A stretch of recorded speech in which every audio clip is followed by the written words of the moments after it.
Sylvia Stenson-Perez. I'm with the National Research and Training Center on Blindness and Low Vision at Mississippi State University. I'm the director of the Older Individuals Who Are Blind Technical Assistance Center. The OIB TAC provides technical assistance and training to any agency that provides services to individuals 55 and over not seeking an employment outcome. The goal is to provide these technical assistance and training services to increase the overall outcomes of independence of individuals who are visually impaired and blind. We provide a wealth of free resources, including a website that we call our community of practice. Be sure to see the flyer that we have attached that lays out what that community of practice website includes. But here are just a few of the highlights. We have a wealth of resources and documents, many of which you have provided. These are sample forms, curriculums, etc. We are always welcoming new documents. So if you have some great materials that you would like to share with us, please feel free to. We also offer free continuing education courses. Most have CRC, ACVREP, and NBP-CB continuing education credits attached with them.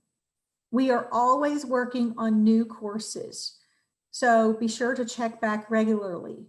We have attached a list of our current courses. We've included a list of the courses offered by the NRTC NIDLR grant as well, which is focused on employment programs. Another really popular thing we do is our monthly webinars. These are designed for professionals and generally provide information on resources that you may know about, but they might be new things that you don't know about. So check them out. Encourage your staff to attend them.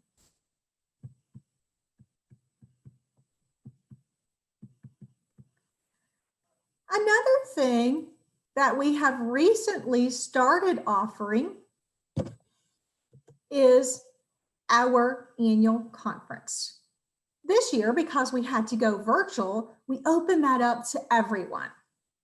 We had 230 participants from 48 states and territories, and it was hugely successful. And so we want to make this free conference available to everyone who works with older blind consumers in the future. So be sure to keep an eye on our community practice website and sign up for our Chapter 2 listserv so you will know when that is going to happen. I hope you'll join my session where I'm going to talk a little bit more about the NRTC and what we do, but also share some data that I gathered in a survey of older blind programs last year. It's very interesting data about who is providing services, the types of services provided, the most common aids and devices we give out, how long people are in services, how long between services, and so much more. All I can say is you will hear me say we really need to work on the quality of our programs to older blind consumers. So I hope you'll join me. And if we at the OIB TAC, www.oib-tac.org, can be of any assistance through training or technical assistance directly to you and your agency, please contact me. My email is sperez@colled.msstate.edu. Thanks and have a fantastic conference. All right. Just a reminder that OIB TAC session will be on Wednesday at 4:30 Eastern. Now up next is the wonderful, the fabulous, the amazing, the AVLNC. Thank you, Ben. What an introduction. So we welcome you to what we hope will be an interesting conversation with several of us who make up the steering committee, or most of it, of the Aging and Vision Loss National Coalition.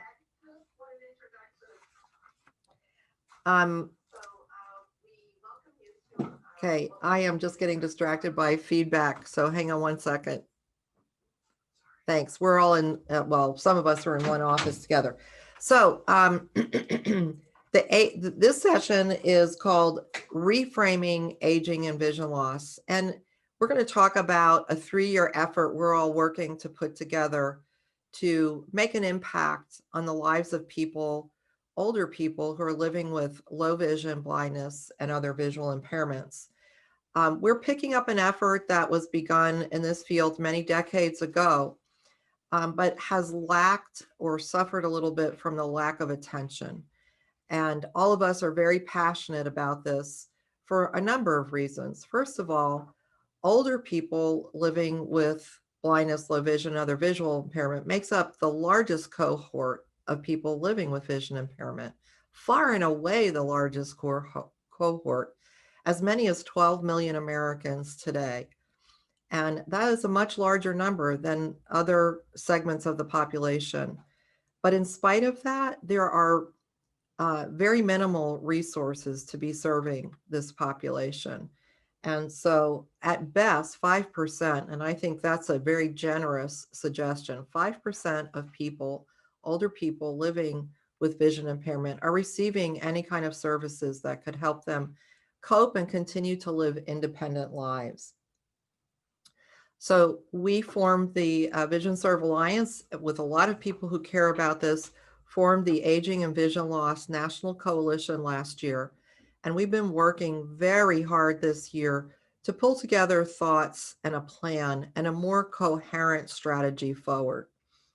So I'm going to talk to you, first of all, about the theory of change that we articulate. What is a theory of change? Some of you are familiar with it, and we actually had a presentation on theory of change by a speaker earlier this year, but I think it's possibly still not well understood by many of us. So essentially, a theory of change is a comprehensive description and illustration of how and why a desired change is expected to happen in a particular context. It is focused in particular on mapping out or filling in what has been described as the missing middle between what a program or change initiative does, its activities and interventions, and how these lead to desired goals being achieved. So I'd like you to imagine a couple of physicists at the chalkboard. And on the chalkboard, they have scrolled this incredible theory full of very complicated formulas. And right in the middle of that, there's a phrase that says, and then a miracle occurs.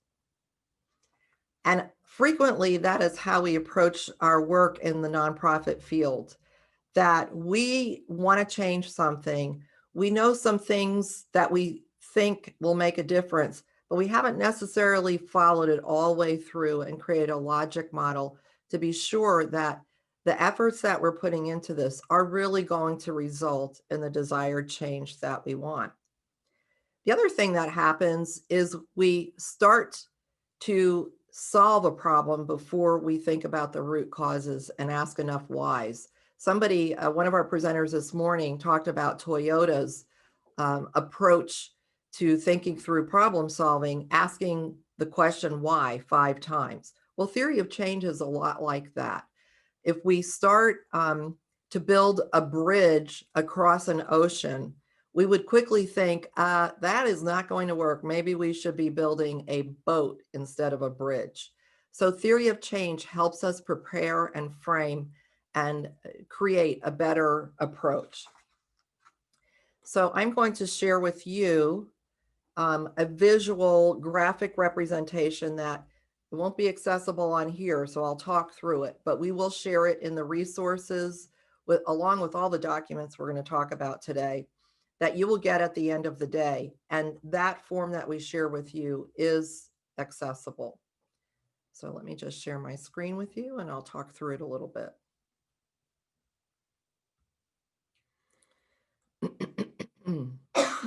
So first of all, we have in our theory of change, a problem statement. And our problem statement is that age-related eye diseases significantly impair the sight of 12 million plus Americans 60 years old and older, and that prevalence will double by the year 2050.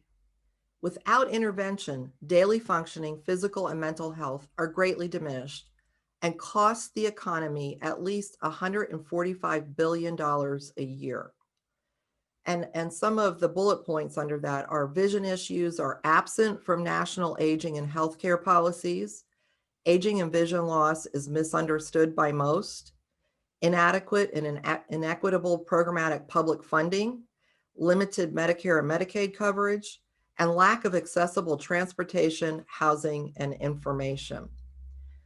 In our theory of change, we believe that some of the most significant process and activities that we need to engage in order to achieve our long-term outcomes, which is older adults with vision loss will successfully age in place, be able to engage in meaningful activities by having increased awareness of and access to resources and professional vision rehabilitation. What do we have to do to achieve that? Well, we think they fall into primarily 4 large buckets. One around awareness, and one of our presenters on the panel this morning is going to talk a little bit more about that. Policy and funding, there's just a ton of work that we need to do in policy work to affect many things, not just funding, but funding, of course, is a big part of it because we are severely underfunded when we're talking about aging and vision loss. Data and research is the third bucket. There is much data that needs to be collected, standards developed, and research conducted, not just on specific outcomes, but service delivery systems, comorbidities. There's, when we asked the question why, we came up with a lot of reasons for us to conduct that research. And then access is the fourth bucket. We'd like to assure a no wrong door system so that older people who may be experiencing vision loss can get adequate and timely assessments and connected to the services that they need. So our theory of change is based on, if we want to achieve those long-term outcomes, we're going to apply activities within these 4 buckets and affect education and understanding, policy and funding, data and research, and access in order to affect the ability for our older folks to be able to get the services they need and develop the skills that they need to remain independent. So that's essentially it. That is our theory of change. Now, we have this on one page. I think it's notable that our original document, which we will share with you too, is many more than one page. We want to keep this simple and short for sharing with folks, but we have a lot more detail, as you can imagine. This is a complex issue, and so there's a lot of backup and background to this, and we will share that with you as well, so you can see what we're talking about here, have a much better understanding. So that's the theory of change. From that theory of change, we were able then to start to put together a 3-year plan. Of course, it will probably take longer than 3 years, but the world changes so quickly that we wanted to focus on the next 3 years, get that funded and in place, and constantly be updating that. So here to talk just a little bit about our 3-year plan is another member of our coalition steering committee, Lauren Branch, who is the CEO of New View, Oklahoma, and also the chairman of the board of VisionServe Alliance.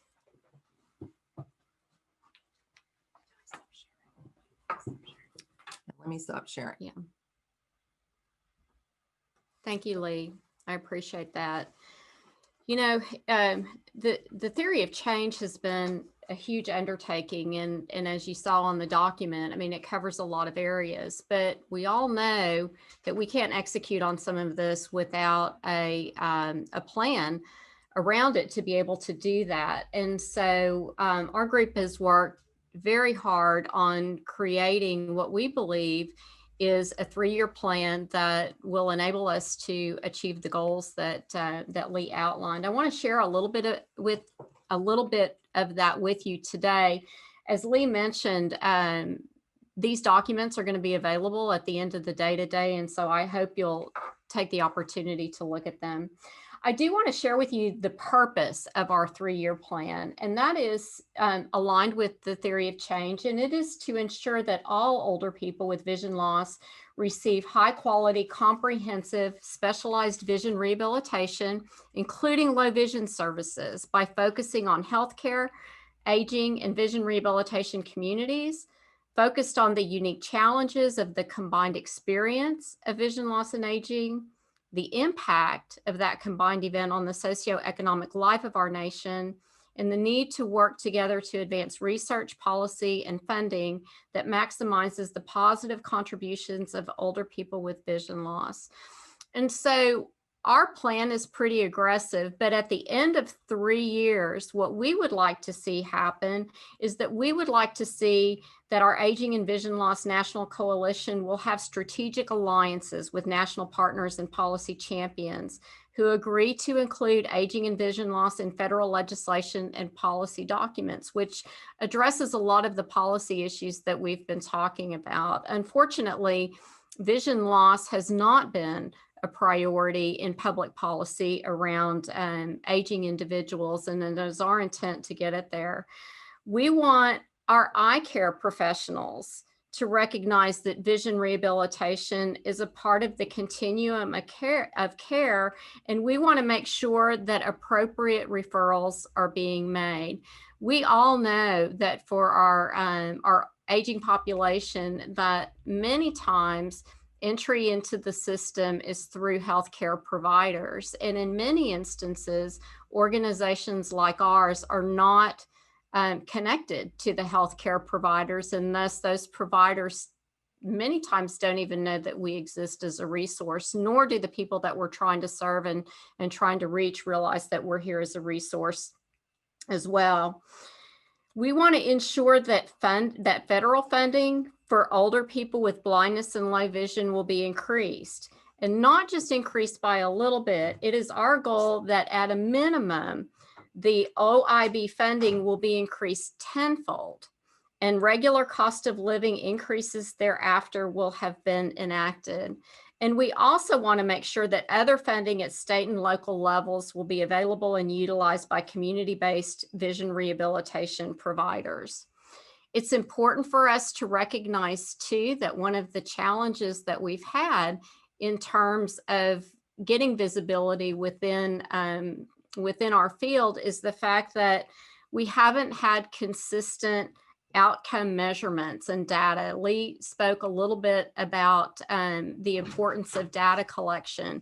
So at the end of our plan, what we would like to see are standards of best practices for our field and robust data collection and standardized outcome measurements. And in addition to that, we want to have the tools in place so that the research is being done to support what we already know. I want to talk a little bit about how we're going to get there, and more importantly, I'd like to talk about what we plan on doing over the next year. And we're talking about our year starting January 1st through December 31st of 2021. Really, our first year is about laying the foundation and laying the groundwork for developing key relationships. And these relationships include our national partners in aging that expand well beyond the scope of who our traditional partners have already been, partners in healthcare, and partners in eye care. Those are important as well, to bring our medical community on board, our service providers, our healthcare systems, anybody related in that arena that we haven't traditionally engaged within our community and discussions. And we also want to develop our national partners regarding policy. We've tried to go at policy in the past and have recognized that we need others. We need a coalition around that support the aging and vision loss initiatives, and they need to be able to help us influence policy makers to engage them in real change legislation that will support providing the provision of services for people who are older who are losing their vision. In addition, this first year, we're going to be laying the groundwork to create best practices within our field. We're going to be laying the groundwork for data collection, and we're also going to be laying the groundwork for research, engaging those partners at local and national levels that will be able to help us create the framework around collecting data and ensuring that our message is being validated and that we have a mechanism by which to share that message. I am, as Lee was saying, some of our documents are relatively long. The document that I have, our 3-year plan, is actually almost 10 pages. I do want to express to you that this document and these ideas that we're sharing today are not written in stone. This is a dynamic process, and want to ensure you that as engaged members in this community that we value your input. And so moving forward, if you're interested in participating in this process, if you're interested in providing feedback, then our group is certainly welcome to those suggestions and really look forward to the opportunity to work with you. I am now going to turn this over to Jackie Borshot, another member of our team, to talk a little bit about funding initiatives. Take it away, Jackie. All right, thank you, Lauren. I appreciate it. So I am the current lead for what we're calling our Alternative Funding Task Force. So we are one of the work groups that is part of the Aging and Vision Loss National Coalition, and have been involved in starting to lay the foundation, do some research, do some data collection, do some really kind of creation of our plan moving forward as it looks at opportunities for other funding outside of traditional OIB funding, which we've already spoken about. So this group just started recently. We started meeting late spring, early summer of this year. And we jumped in right away into our first project, which I think is somewhat related to alternative funding, but I think gets at that broader idea of policy a little bit more, because as you saw in our theory of change document, funding and policy are definitely linked to one another. So we started our work by crafting a response to a document created by the Administration for Community Living, or the ACL. So this is a group that was established in 2012 by the Secretary of the Department of Health and Human Services. So this is a federal agency that is tasked with serving people with disabilities and older adults. And under their mission, they really look to help individuals who fit into these categories to live independently, live with dignity, and also ensure that they're given choices. So in June of 2020, the ACL released their strategic framework for action. And in this document, they were looking to find best practices and really create, again, a framework around ways that they can look to integrate services and improve outcomes for older adults and people with disabilities.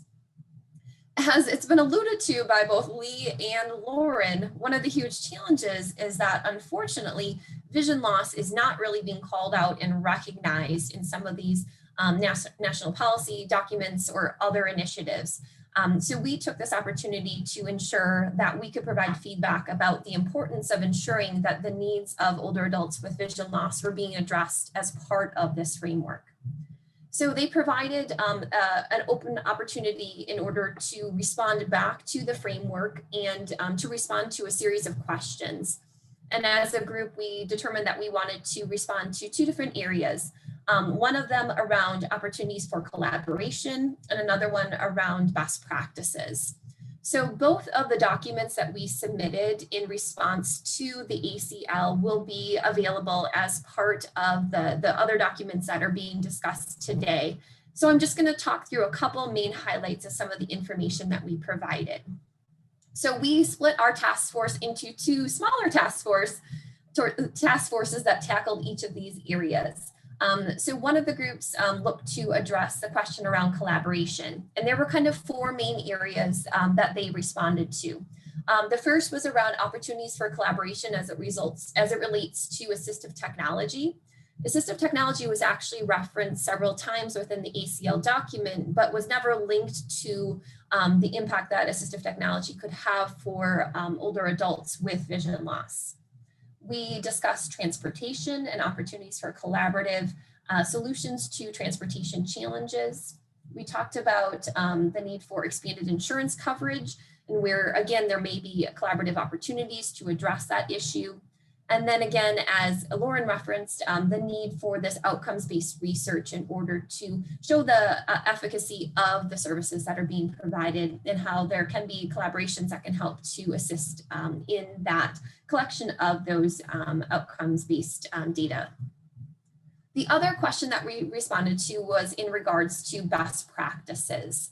So this was the question that I worked on with a group of a couple other members of our task force. And I'll again provide some highlights in terms of what we commented on in our best practices response.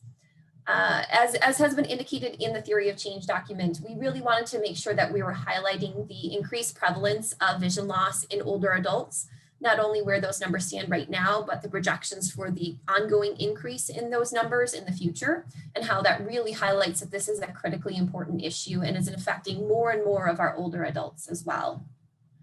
Another area that we addressed was around social determinants of health. The social determinants of health is a real big buzzword kind of nationally in healthcare public policy. So we thought it was really important to make sure that we were tying that information into some specifics around individuals with vision loss. So by citing some articles, we were able to indicate that there is a higher prevalence of vision loss in women, that we see that these rates are higher, again, in individuals who live in rural communities and who are less educated. We did talk about the impact of vision loss as it relates to the unemployment numbers. And then also we tied vision loss into falls, which is really a huge concern and issue for the older adult population, because so often it results in extended hospital stays and really significant healthcare costs. We also talked about the issue of vision loss and isolation and depression and other areas as it relates to social and emotional well-being. And we're able to specifically call out the impact of COVID and how it has exacerbated those existing issues, making them even more important to address. As we've talked about before, we really wanted to make sure that we were talking about how all these issues that we've identified can be addressed through ensuring that vision rehabilitation services are available and affordable and accessible. So we talked about the importance of ensuring that there are skilled providers who are providing those services, talked about how there is recognition and cited actually the American Academy of Ophthalmology, who talks about vision rehabilitation services being the standard of care for individuals with vision loss.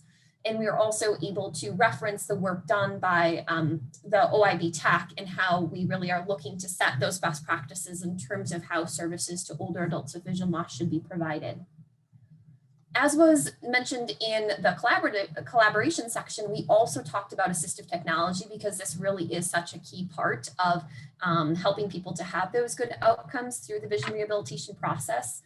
So we were able to address and again cite a number of research articles around the impact of assistive technology, how we can improve success rates with assistive technology, again, by ensuring that we have appropriate professionals who are doing the assessment and really taking a comprehensive look at an individual's needs and ensuring that we're matching that with the correct assistive technology devices. There was an opportunity within this question response to talk about a creative funding example. So we took this opportunity to highlight just one of the options that we've identified to this point, and that is the possibility of Medicaid waiver programs being utilized to fund both non-medical vision rehabilitation services and assistive devices. So that is a funding source that in some cases has been found to be successful. So we wanted to highlight that success and encourage its expansion into other states as well. As was referenced in, again, the theory of change document in the 3-year plan, that issue around awareness and identification is huge. We can have these excellent high quality services in place, but if individuals are not aware of their existence or are not being identified as being a good candidate for responding to vision rehabilitation services, then unfortunately we're kind of getting caught with those services just kind of hanging out there. So we wanted to ensure that part of the approach is around increasing awareness and ensuring that individuals are being identified and then referred to and connected to those appropriate services. So that's kind of an outline of some of the things that were addressed in our response. And then finally, we ended with a call to action to the ACL and asked to ensure that they are recognizing vision rehabilitation services in their framework, and that also they are acknowledging that there is a need for sustainable support for those services as well. So that was submitted in August, and so we're hopeful that that feedback will be taken into account as further revisions are made to that framework document. So our committee does continue to meet, or our task force does continue to meet. We meet approximately monthly, and right now we're working to really set our goals and continue to work around the area of funding as it relates to the objectives that have been identified in the 3-year plan. So certainly we would welcome additional assistance and anyone who has expertise or ideas in this area. We'd love to encourage you to join this task force as well, because the more minds working on this very challenging problem, the better. So at this point, I'm going to turn things over to our next presenter, and it's my pleasure to introduce Nancy Miller. She is the Executive Director and CEO at Visions, Services for the Blind and Visually Impaired, located in New York, New York. So Nancy, you can take it away. Thank you so much, Jackie. So I'm pleased to chair our awareness committee with Sylvia Stinson-Perez, who you heard from in the video that started this session. Sylvia is the director of the OIB program, the TAC, Technical Assistance Center at Mississippi State University.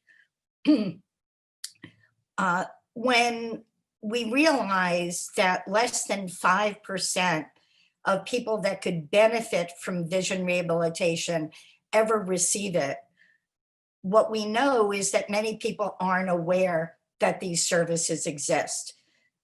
In many states, they are not tied to the health system, and we know that they are not covered by Medicare and Medicaid. So the question is, how do you get the word out to the general public, as well as allied professionals who could be making referrals into our system?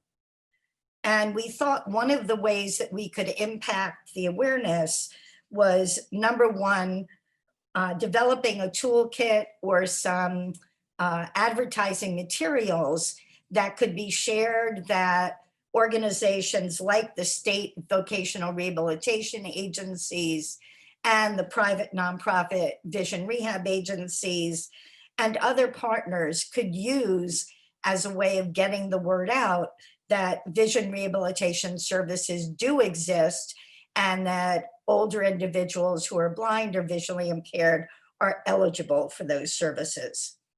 Part of our toolkit, we created a flyer that is available to anyone who would like to use it. And I'm going to ask Ben if he could share his screen with just a photo of the flyer, and I will read what it says. So it has an eye chart with a very fuzzy big E, F, P, T, O, Z. And it says, if you can't see something, say something. Information about services or training for older individuals with vision loss their family and friends, as well as healthcare and social service providers, is available at, and I've put in the name of my agency, Visions, by calling, and I've put in our toll-free number, or visiting, and I put in our website. And it says, make life better for older persons who cannot see well. It has the name of my agency and the VisionServe Alliance logo at the bottom. This is available for anyone to use for their awareness and outreach.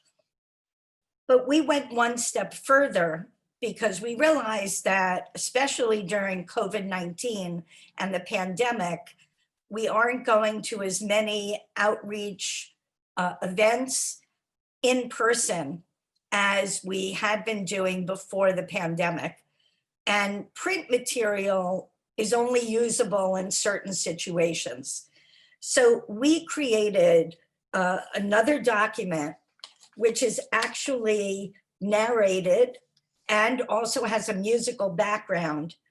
And we have gotten movie theaters to agree to use this while people are waiting to see the movie.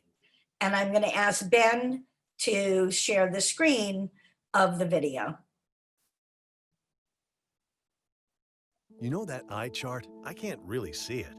If you can't see something, say something. Visions, Services for the Blind and Visually Impaired, offers information and free training for children, adults, and seniors with severe vision loss in New York City, Long Island, and Westchester. Call 888-245-8333 or visit www.visionsvcb.org to learn more. Visions, Services for the Blind and Visually Impaired. See what is possible. So again, we took a very general flyer and we made it specifically relevant for the outreach work and the awareness that we're trying to do in the New York City metropolitan area. So what is our goal?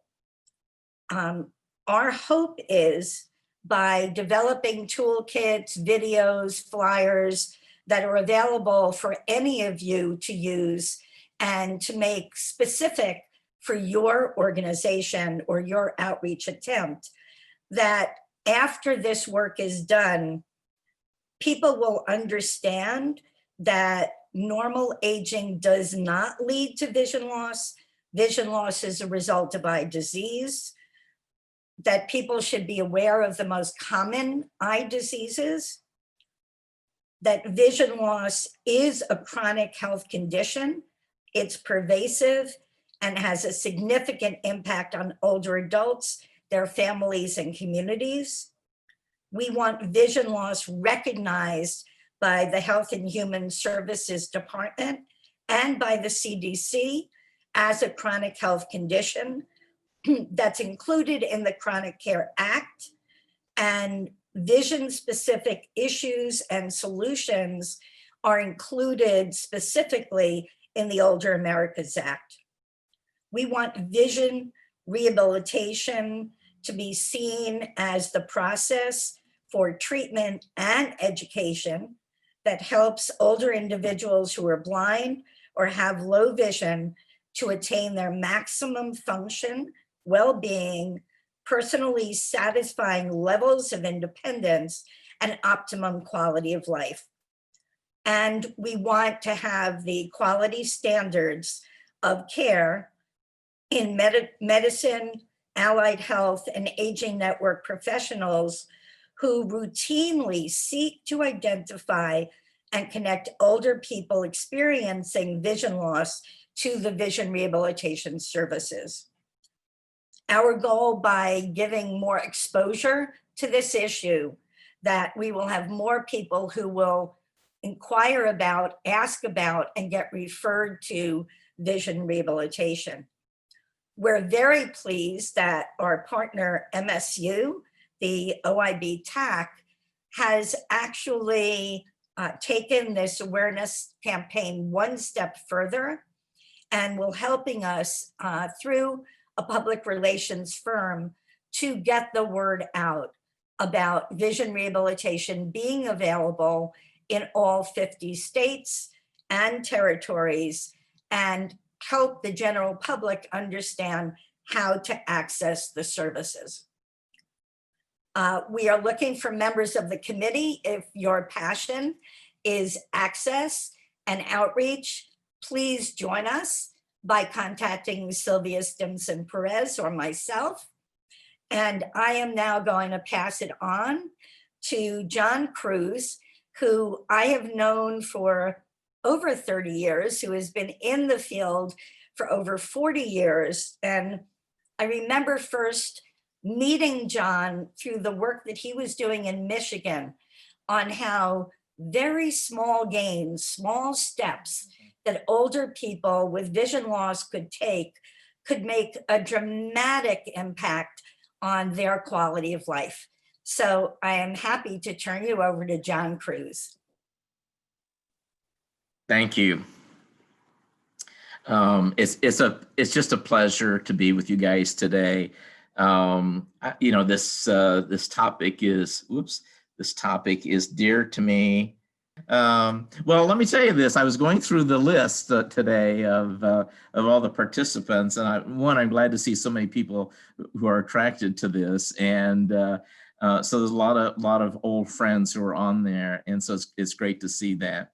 But what we've talked about, let's go ahead and jump into this, is that the piece that I have been working on in regard to this project is trying to develop a national briefing paper. And yeah, so this is it, good. And so we've called this product the Vision Impairment and Vision Rehabilitation in the Lives of Older People in the United States. And I wanna, if you go to the next slide, I want to talk a little bit about the context of that. So what we've heard about is this is a theory of change. That is kind of a logic model to get us from where we are to where we want to be, which I think is, which I applaud every bit of that work. And then we heard about the 3 years work plan that gets us from point A to point B in this model.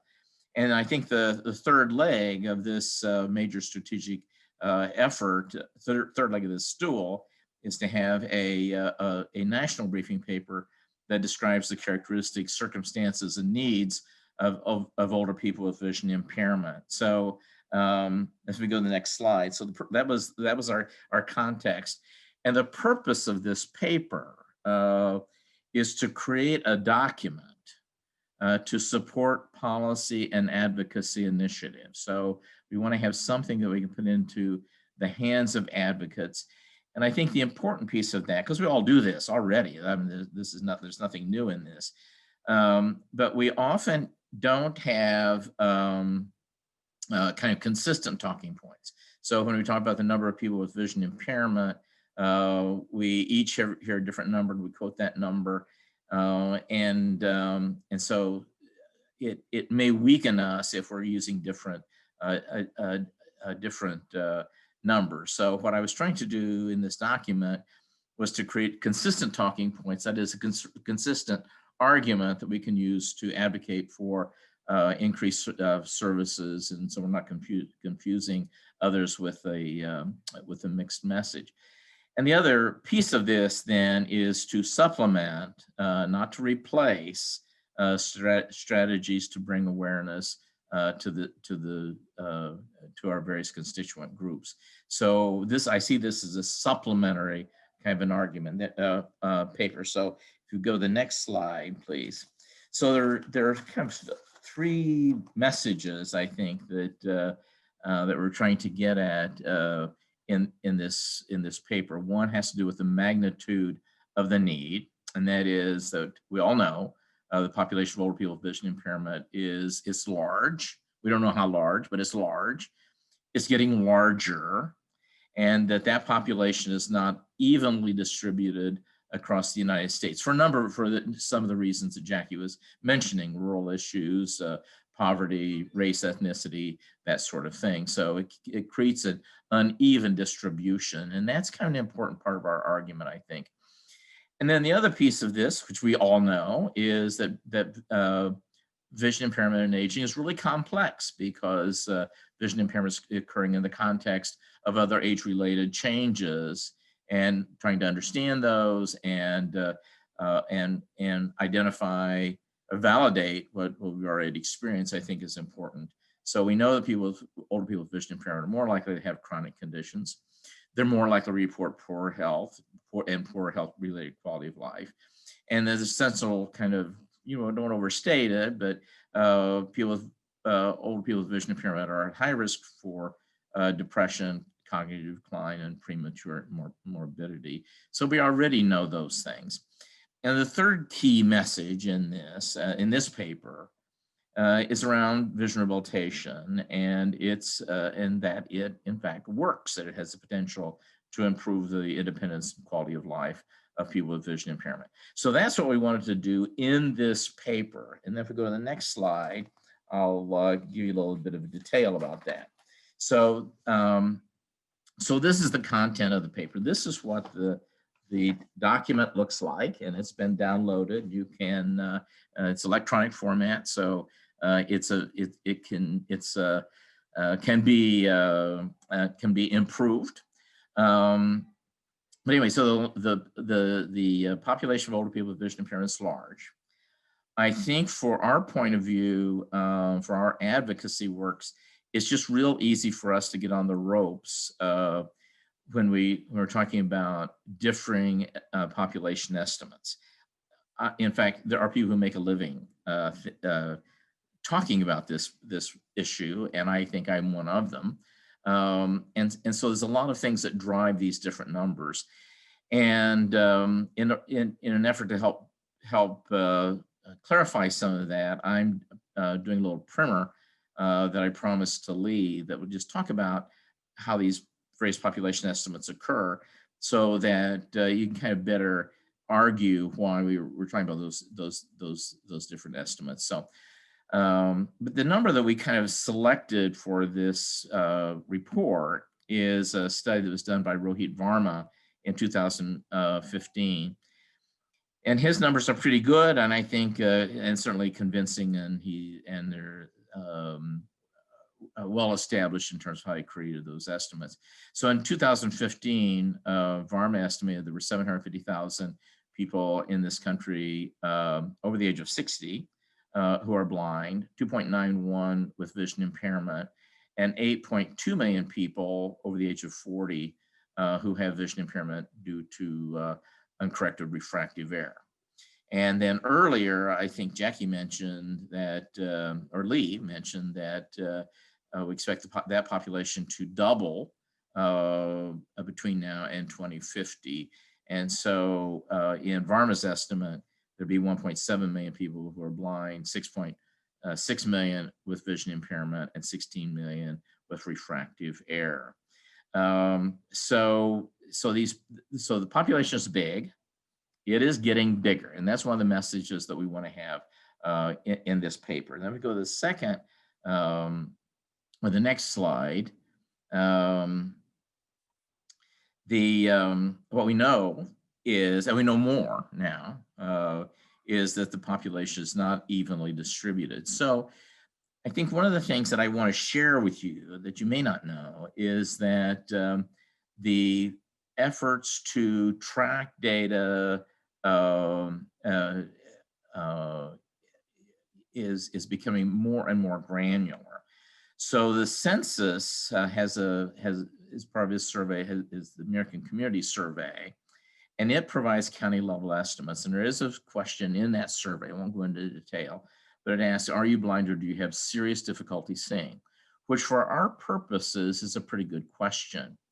And those questions have been asked for a number of years now. And so we can estimate population, we can estimate the population by age, sex, and I suspect race, ethnicity by county in every county in the United States. So it's fairly powerful data. There's also the behavioral risk factor surveillance system, which is administered by CDC, available in every state. And it asks the same question. And those data have been collected for a number of years now. And so that also allows for fairly granular analysis, either at the state level, regional level, or in larger metropolitan areas.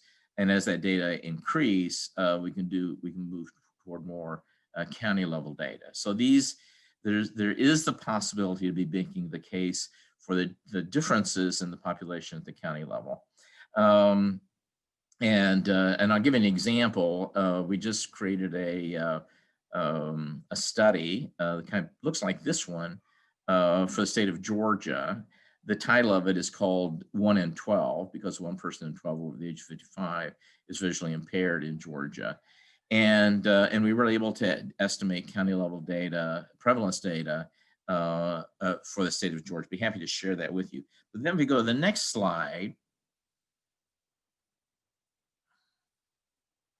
This shows a national map by county,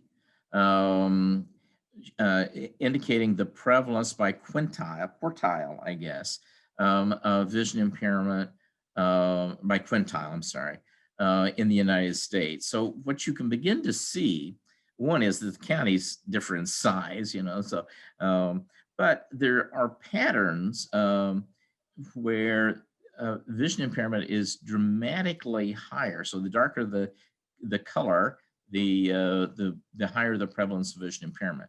So if you look across Appalachia, those regions, they're poorer.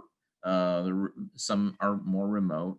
There's lack of services, lack of access to care. Those counties have higher rates of vision impairment. Across the South, the deep South and South Georgia are higher rates of vision impairment. And then if you look along the border counties in Texas next to Mexico, those rates are higher too. So we can begin to look at this variation in distribution. And so when we start making a case, I think, for providing vision rehabilitation services, there are some areas in this country where the population is extraordinarily high and there's virtually no services at all. So if you go to the next slide then, so this is part of the story we're trying to tell. And then, I don't want to go into detail, into a great deal of detail, but I want to just share some of the specific variables that we're identifying in this paper as our advocacy tool to describe the population. So one of the things that I have been concerned with, and in the 45 years that I have been kind of in this field, is the presence of comorbidities among people with vision impairment. And we all know that, but now we have some data that really validate the concerns that we have. So what I've done here is I've just showed six conditions: stroke, arthritis, diabetes, depression, hearing impairment, and falls. And what we see is that about 7.1% of people without vision impairment report stroke. For people with vision impairment, is 14%. Among arthritis, is 48% to 63%. Diabetes, as you kind of expect, is 19% among people without vision impairment, 28% for people with. Depression, it goes from 12% to 20%. And then about a third of people over the age of 65, this is all over age 65 data, about a third of people over the age of 65 have hearing impairment, and then over 50% of people with vision impairment have both vision impairment and hearing impairment. And then we mentioned falls a little bit earlier. I published a paper just before I left CDC that showed that 28.9% of people without vision impairment are likely to fall in the last year, whereas 47% of people with vision impairment are likely to fall. There's some very good reasons, for that, and I think as you see these data, you can each interpret why these numbers occur as they do. But anyway, so we have specific numbers, and you can take those numbers as a part of an advocacy effort. And then if we go to the next slide, another more dimensional concern has to do with health-related quality of life. And so we do have data that we can share on that. And so just real quickly, in this day, there were 3 levels of vision impairment: no vision impairment, a little vision impairment, and moderate severe vision impairment. And what you see is that the greater the level of vision impairment, the more likely people are, for example, to report fair or poor health. So 23% of people without vision impairment report poor health. 30% of people with a little vision impairment report poor health, and 43% of people with moderate severe vision impairment report poor health. So you can start understanding the pathway to this. They're more likely to have chronic conditions, and those chronic conditions lead to poor health. And then there's some additional data we're reporting from a study I did a number of years ago on frequent physically unhealthy days. It goes from 14% to 28% among people out with severe vision impairment, or frequent mentally unhealthy days goes from 4.8% to 12%. So all these topics that we've been talking about are validated by available data that we have. So then if we go to the next page, I'll rip on through this. So then the last piece that we wanted to talk about in this presentation is the impact, the positive effect of vision rehabilitation. And so there are a number of talking points that we developed in that paper, talking about vision rehabilitation as a discipline, that there is a National Vision Rehabilitation Network, that there are federal funds, but those funds are lacking, and that there is kind of this smattering of evidence of the effectiveness of vision rehabilitation. And I'm really glad, I think, that we're kind of weighing in on this issue of measuring outcomes, which is something I've been talking about for a long time. And I still think we can do that. And then we also, in this paper, somebody mentioned earlier about the importance of stories. And I sure agree with that. I think it's kind of stories that bring us into this field. It is stories that engage others. So one of the things we did in this paper were to kind of highlight profiles of 3 people. And we called it Meet Ann, Meet Stephen, and Meet Alex to understand that kind of human dimension of that. So I wanted to balance the data with some of the policy issues and some of the human stories. But the idea for this tool is that this is something that you can take with you in your advocacy efforts. I think just having a report that is sponsored by the VisionServe Alliance really gives you credibility, and then you don't have to go out and do your own research to figure out what these numbers are. And so the take-home messages in this paper is that it's a large and growing population, not evenly distributed. Place matters. It's a high prevalence of chronic conditions. It requires, I think the point we want to make about that is that addressing the needs of people with vision impairment and chronic conditions really requires a very skilled and competent vision rehab staff. This is not easy work. You really have to be very sensitive and knowledgeable about not just vision impairment, but other conditions. And then in order to improve health-related quality of life, those are more systemic things, that require comprehensive array of interventions and changes in public policy. And then the last message was that vision rehab works. So if we go to the next slide, when I began in the field back in 1976, I think it was, there were no data, certainly not state level data that were available. And now we begin to have the power of having more granular data. So I think some of the things that we need to, that I would like to help with, I guess is the way I put it, is that we do have multiple estimates of vision impairment. And there's reasons for that. And so I've proposed to Lee that we could do a seminar for those who might be interested to talk about how we come up with these estimates and some of the data that are available to you. I did mention the American Community Survey and Behavioral Risk Factor Surveillance System, both of which I think are rich and can be mined. They're available in every state. Those surveys have very useful questions, and we can begin to generate a granular data. So we're going to plan a webinar, but I'm always willing to talk to people. So, so if you don't want to wait for the webinar, give me a call and I'll be happy to talk to you about that. And then finally, just to close this out,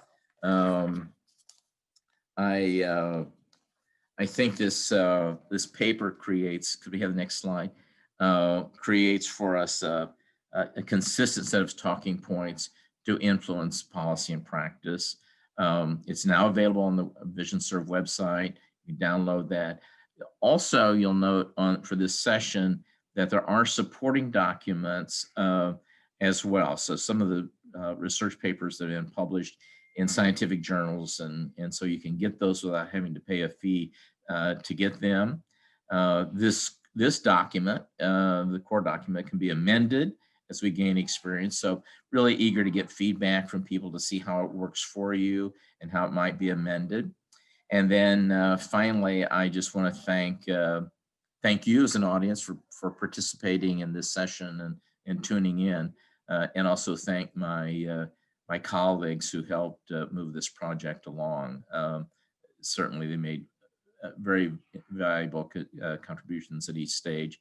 So, so if you have questions, call me now or stand by for one of the webinars later.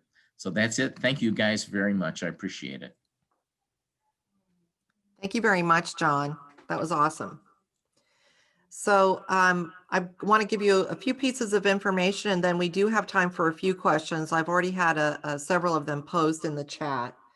So first of all, just want to reiterate that this is a work in progress, and the more we have working with us, the better. So help us connect the dots. If you're involved in any initiatives around aging and vision loss and are not already part of the coalition, please let us know.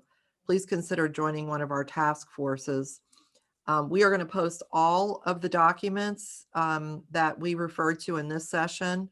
You'll get an email later with all of those. And as John mentioned, ultimately they will have a permanent home on our website, but initially we'll be sending those out today, and we would like to hear back from you. I'd like to ask you to complete the survey. There's a green button on the top right-hand corner of the conference page on this session. We'd like to know what you thought of this session. And our closing code is what, Ben? Our closing code is chicken, like buffalo chicken. Oh, wow. Chicken is our closing code for CEUs. Now let's just take a couple of questions. So I think several of these might be for you, John. I'm going to ask the first one. Isn't the higher prevalence of vision loss in women due to the fact that more older men die earlier? Yeah. Yes, the answer is yes. If you stratify the older age group, 65, 74, 75, 84, 85 plus, in each of those age categories, there's going to be more, there's more women anyway. And certainly more women with vision impairment. Yeah, I think the rates among women tends to be higher than it does among men. So there's kind of two factors at work. There's a higher rate of vision impairment among women, and then there are longevity factors. So yeah. Yep. Yes. Okay, we have another question, and any of you that would like to take a stab at answering this, I'm not sure we have the complete answer, but the question is, what are the reasons for the large number of people with uncorrected refractive errors? Is it economic obstacles to obtaining corrective lenses? Well, I can jump in. In reality, we don't know what all those factors are. We assume that it's an access. There's two issues at work. One is access, and that is, are there services available to people? And the other is utilization. So do people who live in those communities where there is there are services, do they use them? And so there's kind of two dynamics available in that. And so some of the reasons are kind of uncertain. Some of the obvious ones we would think about would just be economic. People don't have the money to do so. Some are behavioral, interestingly. There was a project that in fact CDC funded, that we were funding in Baltimore, and people were given free eye exams and free glasses, and they wouldn't come back for the free glasses. So they ended up mailing readers to people because they wouldn't come back. So, is that a self-esteem issue? Is that a depression issue? Is that an economic issue? I don't know. And then the other thing that, is that for most of us who have private insurance, vision care is, may not be fully covered under that. So people just avoid getting eye exams and are delayed. So a lot of factors that are related, but I suspect it really, if we have talked about some of the social determinants of health factors, and I think that those would probably help explain most of that.